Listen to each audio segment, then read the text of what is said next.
Beetlejuice? Beetlejuice? But,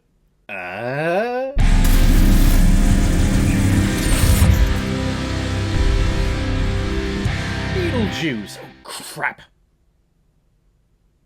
Nope. Nothing.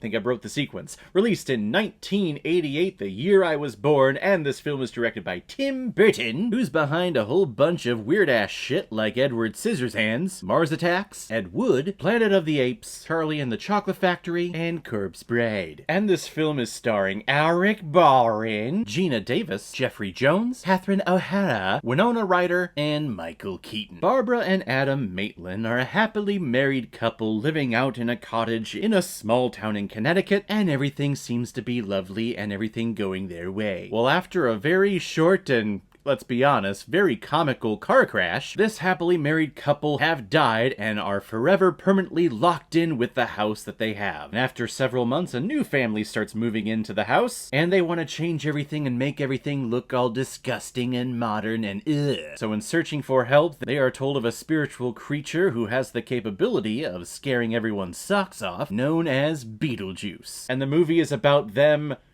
deciding that they don't want Beetlejuice's help, but then they do want Beetlejuice's help, but then they don't want his help again. And then the daughter of the new tenants gets in touch with the ghosts, and she's like, hey, I can see you because I'm weird and shit. But then the ghosts are dying because the new tenants are being dicks and doing like a seance or something.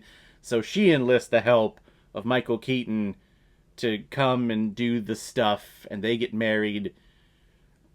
Oh, God. I'm going to start off this review being completely honest. I know that I am in the vast minority with my opinion on this film. I didn't grow up with this thing. I actually watched this for the first time like a couple of years ago, maybe 5 years ago, and I had heard everyone talk about this film and how funny it is and how the style and Tim Burton and Michael Keaton and everything's just fantastic. It's one of their childhood favorites. So here I am, in my late 20s, early 30s, checking this out, and I don't get it. I don't understand the appeal of this. And I think it's all Tim Burton. There was a time that I liked his stuff. I'm a huge fan of his Batman films, but over time, like Batman Returns has lost its appeal on me. And his newer stuff that he's directed, it's all just the same old creepy ass stuff. And I get that's his style, and that's how he directs, and those are the stories that he wants to tell, so good on him, but it's just weird to be weird. For weird's sake, I guess. And that's what I was getting a lot with this film. And I hate to say that. Like, I always go into this movie.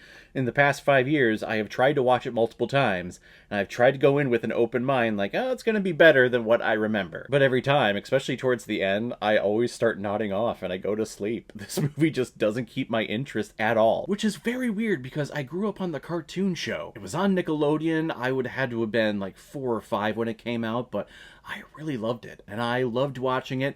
Now that I remember, though, I believe that show put me to sleep, too, with its style and everything. This movie's just weird, and everyone talks about how great Michael Keaton is, and from the time that we get of him, I think he's intriguing, and I think that he's having a ton of fun. He's actually a breath of fresh air whenever he comes out on screen.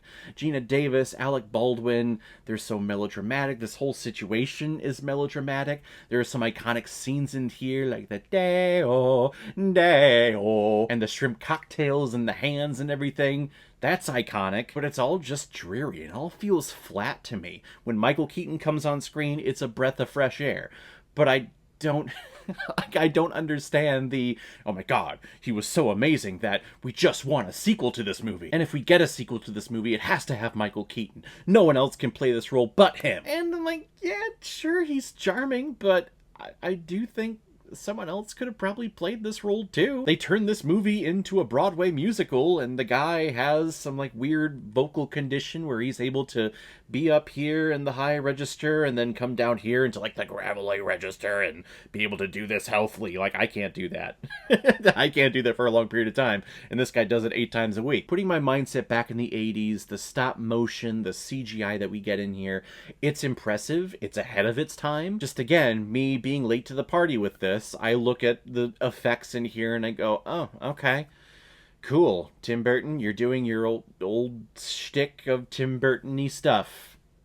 Cool. Again, I'm sorry. I know I'm in the minority. I'm watching this because I do want to watch the new Beetlejuice film that is coming out this weekend. Maybe that'll be something that changes my mind on this character and on this now franchise, but this original piece, I know people hold it near and dear to their heart. I didn't grow up on this. I don't have nostalgia with this, so just jumping into it late to the party, I don't get it. It's not terrible. It's not an awful thing. It's not an awful experience. It's just completely flat for me. It doesn't hit me in any way. I'm going to give Beetlejuice 2 out of 5 Blu-rays. I've had better. So guys, if you've seen Beetlejuice, what did you think about it?